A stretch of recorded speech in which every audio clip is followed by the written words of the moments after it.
Welcome to Sweden in Transition, the podcast that meets change makers in Sweden. I am Sonia Leman and today I meet Henrik BLIND. Henrik is group leader for the Green Party in Jokkmokk. He is also Sami, and together we'll speak about the Sami people, their history, their culture, as well as their rights and fights.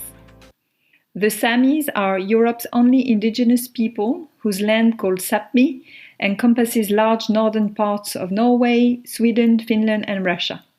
It's an intact territory made of mountains, wild rivers, pristine lakes, forests, where the Sami have lived since time immemorial. Their best known means of livelihood is semi-nomadic reindeer herding, even though nowadays only 10% of the Sami are connected to reindeer herding. This conversation today will touch on the history of Swedish colonization and how it affects society today, the question of land and disputes with the forestry and mining industries, the impact of climate change on reindeer herding, but also explore the indigenous spirituality and how it could inspire us today. Hi, Henrik, welcome. Yeah, thanks. It's a great honor for me to be here. Well, I'm very glad to have you. I'm really looking forward to this conversation. So let's start with my usual first question. The tagline of this podcast is "In a world in need of urgent reinvention." What does this mean to you? For me, as an indigenous, I think the most important thing when you are a human being, you always have to remember where you come from and how we are integrated to everything that makes the world so beautiful. If we forgot our roots, we are on a very bumpy road. To see the nature as a product that you can buy or you can shop, that's the wrong way. We have to remember that the nature is holding our future. That will be also the best way to show love for coming generations, to understand that everything is connected to each other. Especially for me, part of indigenous people, the Samis, our whole history is not written in books. It's written in the forests, in the mountains, in the lakes. That's also something very beautiful. Because when I go out where I come from, I never, ever feel alone. I always feel the presence of my ancestors, and I always feel that they are with me because our ancestors has treated the nature with respect. So I can see the nature in the same way that they did. You know, when you are up in the high hills in Bajelanta, where I come from, the World Heritage Area of Laponia, and when I sit on the mountaintop, I know that what I see is the same view that my ancestors saw.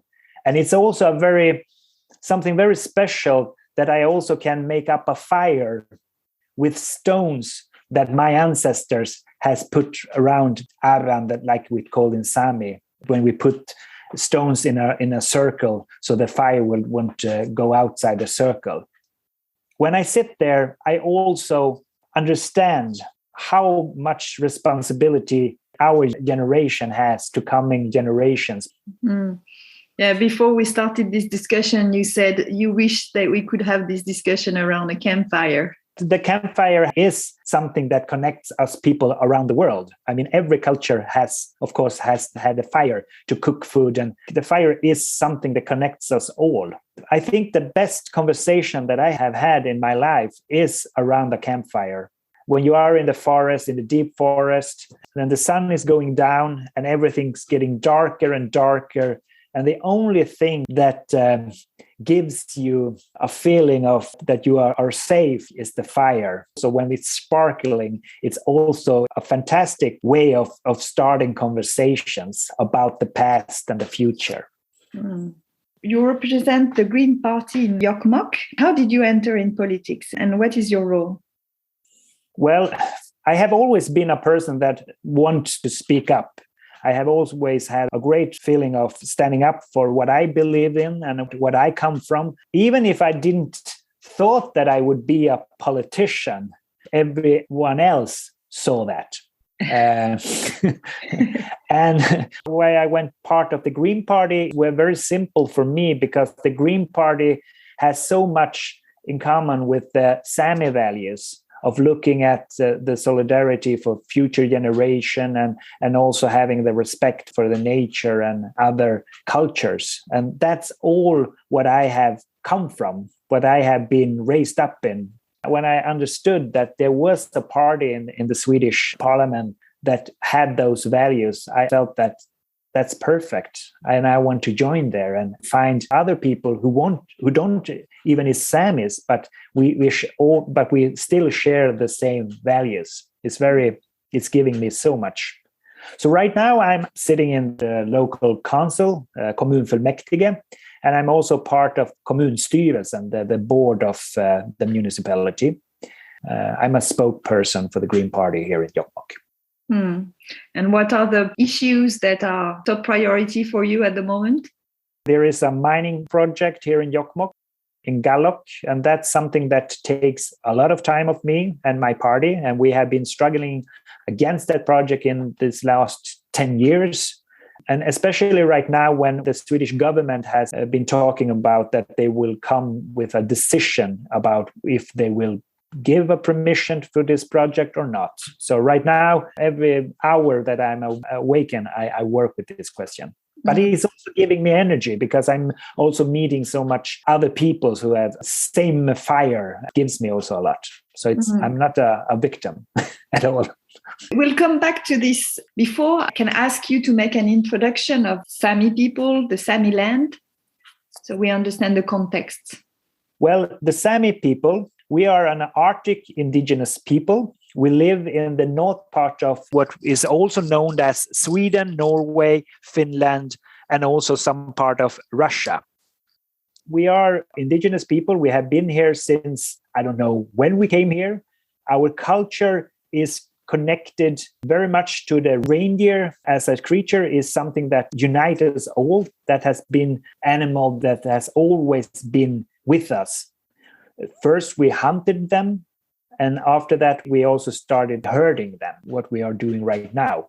But of course, the Sami culture is also so much more than just reindeer herding. It's fishing, it's hunting, it's handicraft. No one really knows how many who are Samis because you have to have a self-recognition where if you see yourself as a Sami. But if I say that we are around 50,000, maybe 100,000, of Samis who lives in this area of Sápmi. So it's the only indigenous people in Europe. How does Sweden deal with this colonial history? Well, I can say, I think that all these countries, especially countries like Sweden and Norway, who has a way of looking at themselves as a nations that they are standing up for human rights and be this voice in international arenas, is not treating the Sami people good.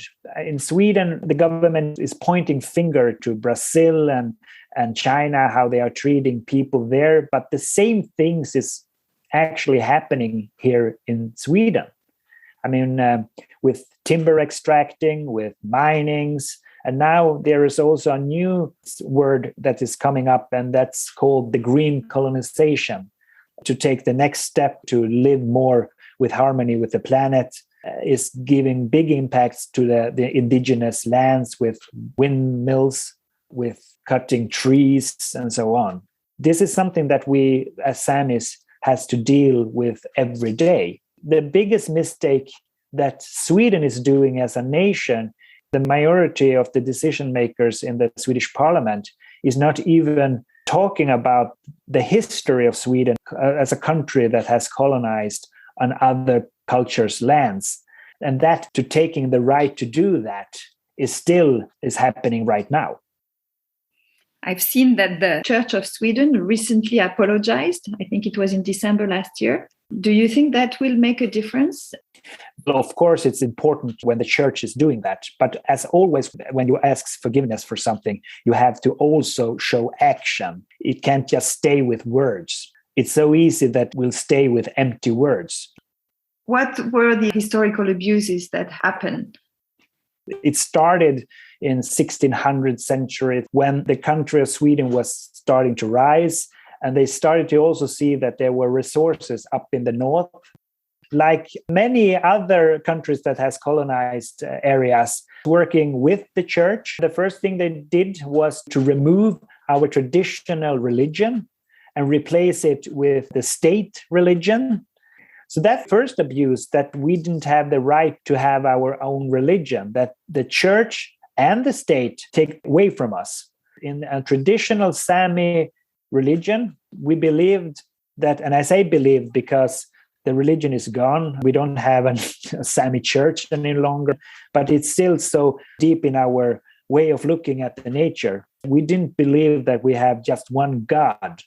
We believed that everything in nature had a life. With that view that everything has a life, there came also the respect, and we had to share this landscape. So the first thing was the religion that was removed. And also, of course, we had natural resources. I mean, there had been Samis that had paid taxes for the lands. In Swedish, it's called lappskatteland. This is an area that Sami families are paying tax to the state for the land that they are living in. And in the 1800s, the Swedish state decided to take that land and give that to other people, because the Swedish government saw that they needed more people who lived up in the north. All those Sami lands was taken by the state. So that's a big abuse against the Sami people. And when we come to the 1900s, they are also started with those real races. The Swedish state saw that the Sami culture was a lower culture. There it started also this hard abuse when the children of the Sami children was not allowed to learn their own language, the Sami language. In Sweden, we have 5 different Sami languages, and every language is connected to a certain area. If it's something that tells you who you are, and also giving you the background and the knowledge of your where you come from, is the language. And when you are not permitted to speak your own language, and you must learn Swedish as your first language, then you are taking away such a big part of culture. And this is something that we are still struggling, because the Sami language, it's not so many that is speaking Sami. I've read about these nomad schools where children were separated from their families. They were humiliating scientific experiments and clerical abuses, even forced sterilization. This was the time when very strange ideas was growing up in the world with this race biology. And you have to also remember that Sweden was the first country in the world that had a government institute of race biology that was investigating the difference between human races. And in that context, they had this strange view that the Swedes was the higher stand culture and the Sami was from the lower stand. There was scientists that was paid by the government who traveled around the Sami area to schools where there were children that was maybe 10, that they took pictures of them. They were also taking pictures when they were nude, because they wanted to show the difference between the races. I mean, that's such a big abuse in so many ways. These children are living in those nomadic schools. They are long away from their parents. And then they had some scale that if you had a long head, then you were on the right side in their view. If you had short skulls, then it's a lower stand. And there was also a quote telling about the Swedish politics in that time, and it's called "Lapp ska vara lapp." Lapp is almost like the N-word in other ways. It's meaning a Sami will be a Sami and nothing more than that. And actually, Lapp is kind of an insult. You really defend the use of Sami as a name. And especially when we have our own definition of ourselves, we are Samis. That's also a way of abuse when you take the power to give a title for a group of people. And that's something that we see all the time when you look at the maps. Lapp is almost everywhere, but not the Sami names. But now in the last 10, 15 years, the traditional Sami names are taking back the maps. The sad thing is that many places that has lost the traditional Sami name because those who knew the traditional name is not with us any longer. Yeah, so that's lost. Yeah. And nowadays, are there still nomadic Samis, or most people are now settled down? Well, of course, we don't live in the same way that we did. And now I'm just speaking about how it looks like here in Sweden. I don't know. I can't speak to all Samis in the Sami area. But here in this area of Sápmi that's also called Sweden, those who are in reindeer herding is still moving with the reindeer because the reindeer is a living creature. But we're not living in the same way that we move with families all the time with them. So nowadays, the most of people are living in houses like me. I live in middle of Jokkmokk and living a modern way, but still the reindeer is deciding my way of living, because during the summer period, when the reindeers is up in the mountains, I every year goes up to the high mountains to be close to the reindeers and be in reindeer herding. So of course we are living with the reindeer, but maybe not in the same way. And of course, also you have to also remember that the Samis is part of the Swedish society. The children must go to schools and everything like that. And so it's not allowed to have Sami children going to a specific school that could match a nomadic lifestyle that doesn't exist. When my grandfather and grandmother was young, they had special schools up in the mountains. Nowadays, there is no way of living like that. But in Sweden, we have 5 special Sami schools, and it's located here up in north. We have 2 up in Kiruna commune, 1 in Gällivare, 1 in Jokkmokk, and 1 in Storuman. There is a law that says that the only ones who is permitted to go there is children of Samis. You can put your children there if you want. I've been one of those who has been. It has been so important because to be in a space where the Samis is in majority, that you hear your own language, you get your culture knowledge. It's a funny historical twist that these nomadic schools, the purpose of them was in the beginning to take away all the Samihood of the children, is now for many a safe harbor where the children has a place where they can be who they are and feel proud of it. Because when you are in a minority, in other cases, you have to always defend your rights and stand up for who you are. But you don't never need it in a Sami school now. You mentioned Jokkmokk and Kiruna. Even in those places, Sami children are a minority, or is it half and half? Because I thought up north, Sami would be a larger part of the population. I think it's so much more Samis up here, but they haven't said that they are Samis. They maybe don't identify themselves as Samis, but they have a Sami background if you look at the church books and see who their ancestors are. This process of erasing and suppressing Sami identity that is 500 years old, it worked. A lot of people now feel that they're Swedish before they feel they're Sami. Exactly. And that's the sad thing, that this colonization is working so good everywhere where it is practiced.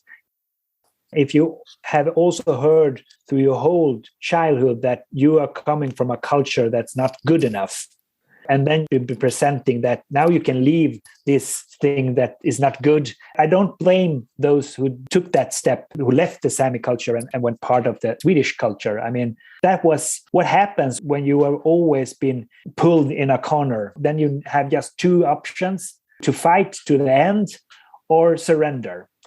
What's so nice now is that so many part of those families who left the Sami culture is coming back to the Sami family.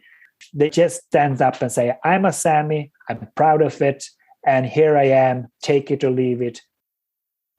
And out of curiosity, nowadays at school, in history classes, do you learn about Swedish colonization and all the history that we've covered now? If you look in school books, the Sami culture is just a short, like the same Wikipedia post that never is expanding. It's always telling where we live. but is never ever telling the history that Sweden and Samis has together. That it's very strange when I understand everything that happened in America, the natives there, the First Nations. That was the same thing that happened here in this country of Sweden. No one was telling that what happened overseas is the same thing that happened here. There we have a big responsibility from the state, future generations of Swedes that learn the whole history of Sweden. I mean, knowledge is real power. And if you don't get all the knowledge, it's not right. Yeah, and that's what reconciliation is about. But as you said earlier, if you apologize, then you need to take action to repair. Sápmi is so coveted. Everybody wants to exploit mines and forests. That would force the government to be more respectful of the territory nowadays. And that's what they are not ready to do. One way of looking at the lands is from an economic view, that everything that is in nature has an economic value. You can make business of it. And then you have the way of, like we indigenous peoples has, and as a Sami, that the lands is our home. It's nothing that is separated from us, is part of us. And without our lands, we are not whole humans. We lost something very important, the connection to the land and water. The mining companies, they want to give money to the Sami society in compensation that they are destroying lands. For us Samis, we don't want money. I mean, our reindeers don't eat money. The most important thing that we have, giving us the path to the future, is our lands, because that's our destiny. When the reindeer is starving, our culture is also starving.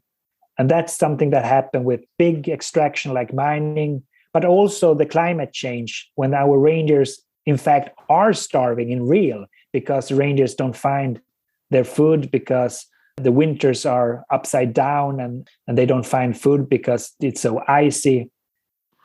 Because what happened with climate change is that temperatures are very erratic.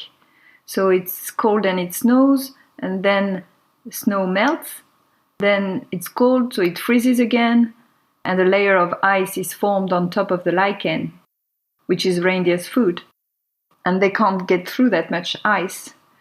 And on top of that, the virgin forests are also disappearing, which means they can't find lichen from the trees. So they need to move to search for food, but their path is often blocked because of land being taken over for forestry or mining. Exactly. If you put it in a human perspective, it's like you try to go every day to your grocery store to buy your milk or whatever. But one day they have a big hole on the road. Another day there are blockades everywhere. Young people who are living up now that goes out in large areas where all the trees is cut down. We are lucky if their children will have something that was near how it looked like before they were cutting down all the trees. I was really surprised to hear that about clear cut in Sweden. I would have imagined that it would be done in a very sustainable manner, where you cut trees here and there and make sure that the forest can grow and thrive. But that's not what's happening, apparently. No, it's really an industry. I mean, they are taking out so much tree as quickly as possible. You must look at the landscape from the reindeer's view or other creatures' view. There are just empty spaces. Nothing lives where you have clear-cut area. There's no birds. It's no thing that is near life that is there. It's very surprising and disappointing, especially because those mining and forestry industries, they are state-owned. Do you have a conversation regarding biodiversity and how forestry need to change practices? Sweden has a long walk to come from this clear cuts and talk about biodiversity and also human rights that is connected to those forests. Right now, the industry is saying how it will be. And then we others, the Samis, all the creatures that live there, has to accept it. And I mean, that's the wrong way. I mean, we need to see that there's more interest in Sweden than just the timber extractors. I had in mind this consensual culture and Sweden bringing all the stakeholders around the table and discussing before a decision is made. And you don't see that as far as forestry is concerned. No. I mean, in Sweden, there is a word called samråd. It means that timber extractors must speak to them that are affected by their plans. But when you come there as a Sami representative, and then it's connected to if you are part of a Sámi by, the Sami village where you have your reindeers, the reality is that the industry says that we want to cut this area. And if the Sámi by say no, the timber extractors say, okay, but what can we take instead? Our owners has decided that we must do this and this incomes, so you must give something else. If you do that 100 years with this large-scale timber extracting, you don't have anything to give instead. You are just having those small spots of forests that is everything that's left. And still the industry is saying you need to give something else. Then you are forced to make decisions that you know is taking away the reindeer's way of finding food in a natural way. And on top of that, there is the expansion of mining up north. And it's complicated because there is this ecological transition. We're trying to move away from fossil fuels and develop electric mobility. But for that, we need batteries, and batteries need rare minerals. It's a name called green colonization. The same structures that is just reshaped with a green label. That we are doing this for the climate, we're doing this for the planet. But it's the same structures, more needs more. And those who are standing in away, they are just finding arguments, make those so small so they can just walk around them and do what they want. One of your fights now, you said, was the mine of Jokkmokk. We have worked 10 years now with this British company called Beowulf Mining. They want to open Oron mine. They want to dig open pits in an area where two of Sámi by, one Sámi by has their lands where the reindeers are during the winter period and when they have the traditional moving paths. And there's another Sámi by that will get all the transportation on their ground. And that means that big, heavy trucks is driving every 15 minutes right through a traditional reindeer herding area, which means that many reindeers could be road killed. The Swedish government has now said that they will take a decision on this. This is a big question, not for the Samis who lives here in Jokkmokk.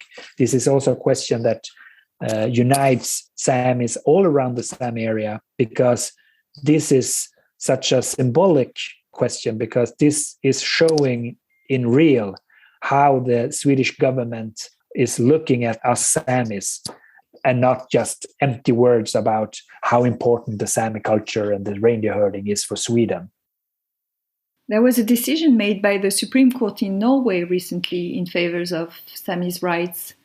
In Norway, we had a big project with windmills, where the highest court in Norway decided that the Sami rights was higher than other rights. The highest court decided that not permit those windmills in this area in Norway called Fossen. But even if the highest court has made this decision, the Norwegian government is still not accepting this. So they are not doing what they are supposed to do. And that's the same thing that we see here in Sami, in that areas that also called Sweden. The court is showing that we Samis have our rights, but the government and the parliament, the Swedish parliament, is not doing enough to live up to their own laws that the parliament has written. The Jokkmokk mine, there was a decision made in 2016 not to open the mine, but then there is this endless process of appeal. Exactly. I know there is a Sami parliament. How does it work? We have a Sami parliament. We have an election every fourth year. There are 31 members in that parliament. And it's very cool that we live in a country that we have two parliaments. We have the Swedish parliament and we have the Sami parliament. But the Sami parliament is also a part that is working on the mission of the Swedish government. How I see it is very powerless. I mean, they can't speak and also act for the whole Sami people. But I want to also say that the Sami parliament is a new structure, and I think that the Sami parliament will take more and more place in Sweden. It's something special that we have, and you can't take away that this is a parliament. What are its prerogatives? What is it supposed to rule? What is the scope of the Sami parliament? It's all about those soft things, culture and its education, and it's harmless if you look from the government's point of view. But the big questions about the land and water, the parliament is more like an organization that is shouting outside the Swedish parliament and saying, listen at us and give us the rights. I mean, the Sami parliament is not invited to sit with the big guys and girls who has the power to make a difference to the Sami people. Potentially, it's a way to enhance the Sami culture in schools and throughout society, rather than some way to rule the big conflicts around land. Exactly. On social media, I've noticed that Sami activists are using art, singing, dancing to raise awareness, especially around land.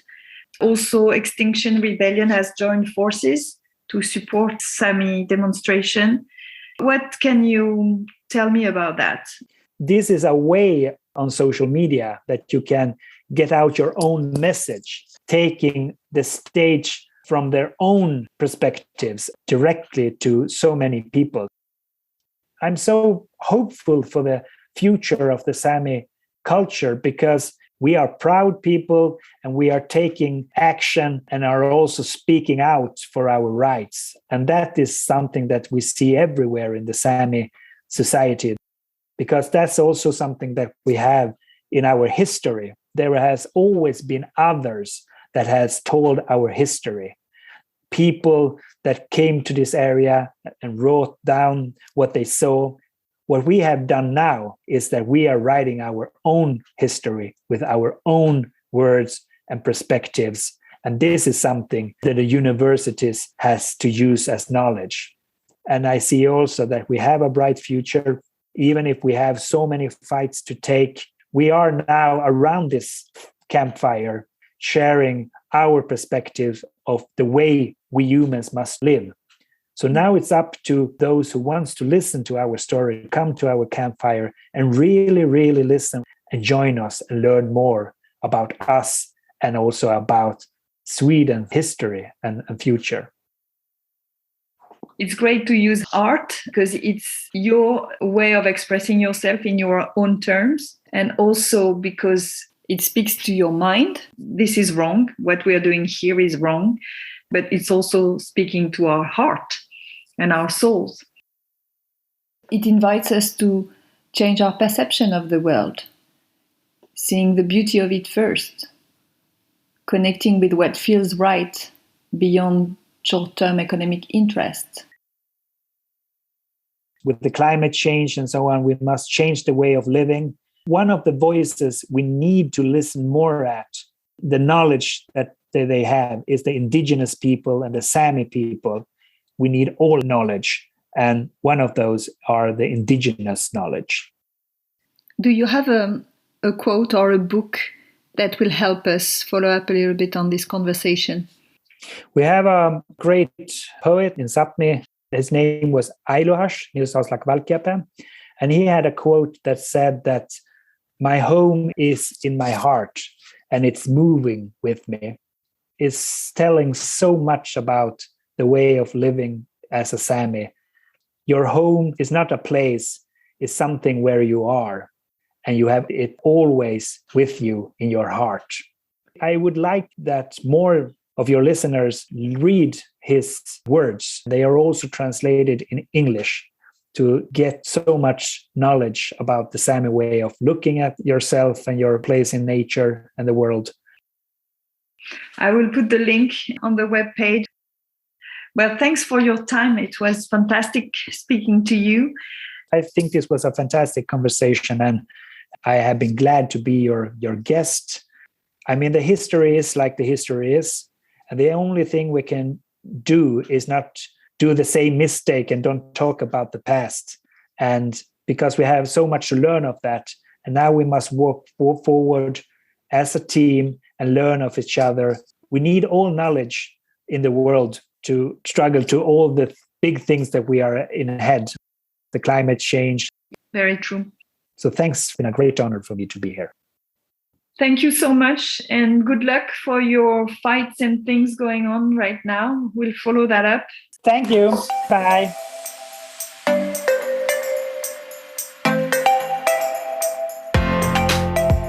Thanks a lot to Henrik BLIND for this conversation, and thank you for listening to it. I hope you liked it. If that's the case, please share it on the social media and give 5 stars on Apple Podcasts. And I'll see you soon.